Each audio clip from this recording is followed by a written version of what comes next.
Sub-brand Vivo iQ resmi debut di Indonesia Desember silam melalui produk kelas atas iQ 11 yang dibanderol 11 juta.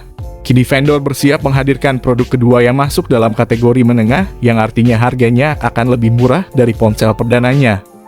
Melalui keterangan resmi, iQ mengumumkan akan membawa series terbarunya untuk segmen mid-range iQ Z series ke Indonesia. Ditujukan untuk menemani aktivitas sehari-hari para power optimizer. iQ Z series akan resmi meluncur di Indonesia pada 3 April 2023 mendatang. iQ Z series akan mewarisi gen iQ yang identik dengan performa tinggi yang akan menunjang segala aktivitas padat konsumen. Sebelum konfirmasi ini, dua model ponsel di series Z7 milik iQ sudah mejeng di laman TKDN Kemenperin dan Postelkominfo. Dengan semangat iQOO on and on, iQ terus mendorong batasan dan berinovasi untuk memberikan pengalaman unik dan membawa kinerja yang tak tertandingi. Kami memutuskan untuk menyapa kembali konsumen dengan iQ Z series. iQ Indonesia tidak menyebut secara spesifik perangkat apa yang akan diperkenalkan kepada konsumen di segmen kelas menengah di Indonesia. Namun di negara lain, seperti India dan Tiongkok, ada beberapa HP iQ Z series yang telah diperkenalkan seperti iQ Z7, Z7X, dan Z7 Neo. Bahkan iQ Z7 saja ada versi Tiongkok yang menggunakan Snapdragon 782G, dan versi lain yang menggunakan Dimensity 920. Setelah kami cek di sosial media Snapdragon Indonesia, akun Instagram Snapdragon Indonesia mengatakan bakal ada satu ponsel baru dengan berchipset Snapdragon 782G.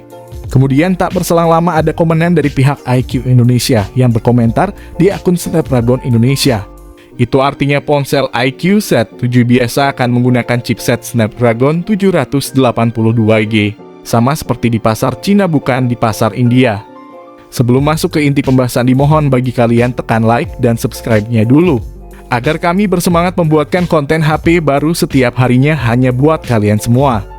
Untuk referensi HP ini kami ambil dari pasar Cina, karena dari data TKDN dan Postel SDDPI ponsel iQOO Z7 series merujuk kepada versi Cina bukan versi India.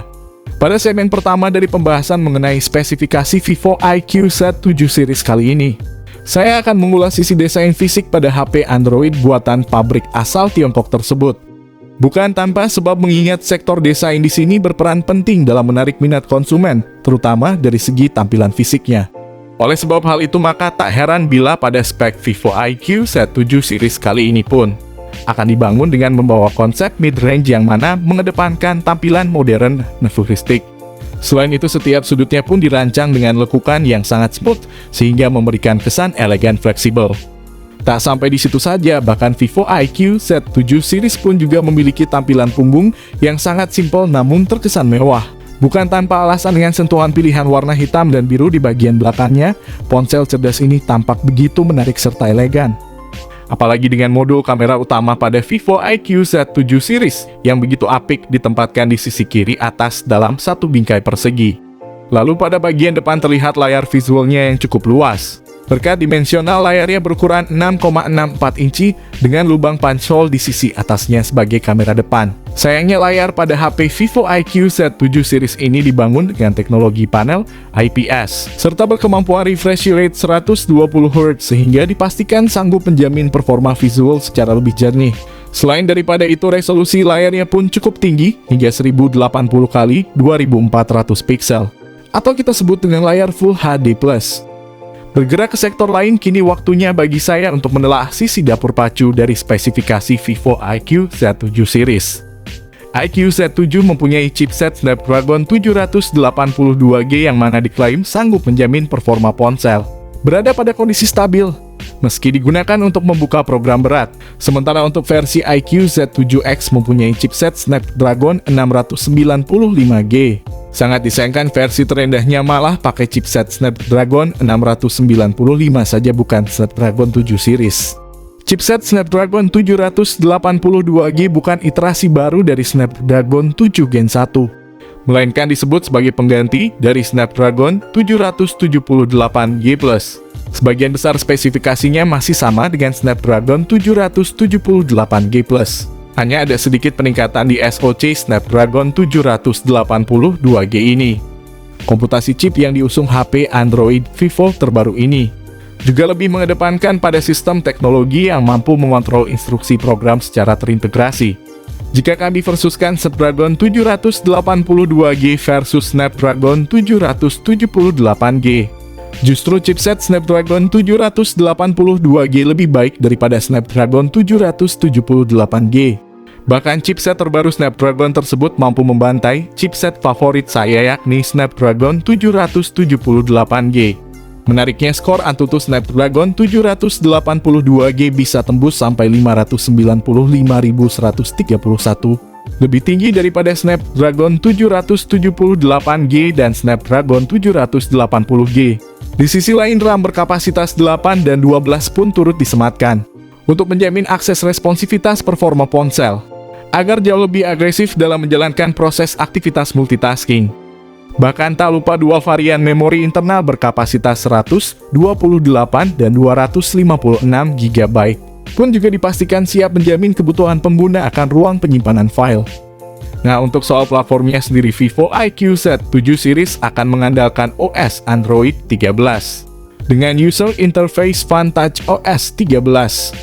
Selain itu, perlu untuk diketahui pula bahwa sektor kamera dari spesifikasi Vivo IQ Z7 series ini diklaim juga menjadi segmen yang sangat penting, di mana masing-masing lensa yang memiliki kemampuan resolusi 64 megapiksel OIS kamera ISOCELL GW3 dan depth sensor 2 megapiksel.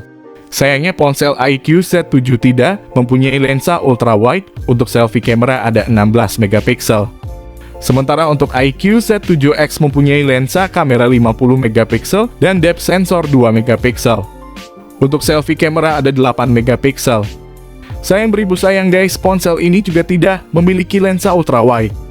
Keduanya sudah terintegrasi dengan tepat dalam satu sistem yang mampu menghasilkan potret secara lebih profesional dan berkualitas. Bergerak ke sektor lain, kini waktunya bagi saya untuk menelaah soal performa konektivitas pada spesifikasi Vivo IQ Z7 series. Yang dalam soal ini, konektivitas pada HP Android ini telah disokong oleh ragam fitur fungsional yang sangat berkaitan erat dengan aktivitas keseharian konsumen. Oleh karenanya, Vivo telah menerapkan beberapa fitur koneksi jarak dekat seperti Bluetooth 5.3, koneksi NFC, dual stereo speaker, audio jack 3,5 mm, USB Type-C, dan USB on the go. Sementara untuk versi IQ Z7X tidak mempunyai koneksi NFC. Entah nanti ketika datang ke Indonesia ponsel tersebut ada koneksi NFC atau tidak, kita tunggu saja. Sedangkan untuk kapasitas daya baterai Vivo IQ Z7 sendiri diketahui mencapai 5000 mAh. Pengisi daya cepat hingga 120 watt sehingga diklaim mampu membuat ponsel cerdas ini bertahan selama 24 jam. Lebih hebatnya lagi, versi termurahnya IQ Z7X diketahui mencapai 6000 mAh, pengisi daya cepatnya 80 watt. Kini waktunya bagi saya untuk mengulas informasi terbaru mengenai banderol atau harga Vivo IQ Z7 series terbaru.